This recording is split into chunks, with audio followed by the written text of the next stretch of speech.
You're at a public gathering of religious believers, maybe a pro-life rally or something similar. You're standing there, minding your own business, when you notice a group of atheist protesters across the street. And they're holding signs. One of them really stands out, and it says, religion, ...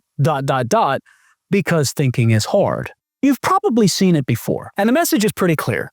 Religious believers don't think about what they believe, they just believe it. You'll hear it sometimes in more sophisticated language from atheist intellectuals as well.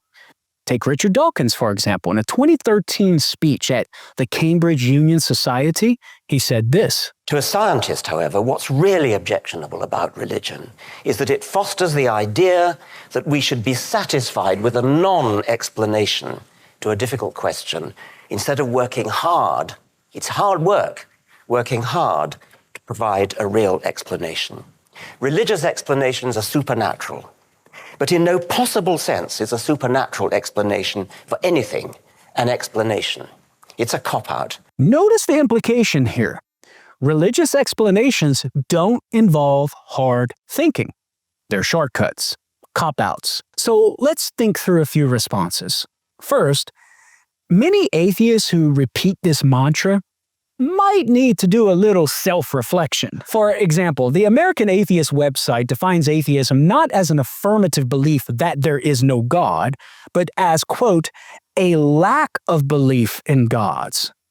Well, if that's the case, then strictly speaking, no thinking at all is required to qualify as an atheist. As one online apologist has pointed out, if atheism is merely a lack of belief, well then someone with a severe mental handicap, or even someone who's brain dead, would technically count as an atheist. Shoot, by that definition, we'd have to say the brainless scarecrow from The Wizard of Oz was an atheist. But surely we don't want to say that. So when atheism is defined in this particular way, in a way that avoids any burden of proof, it starts to sound a lot like, I don't want to think about it. Which means the slogan could easily be flipped to read atheism ... because thinking is hard. At least for this particular version of atheism. Now, I'm not suggesting Christians start chanting that at protests. That's not the point. The point is simply this. For at least some atheists, the complaint they raise against religious believers ends up backfiring.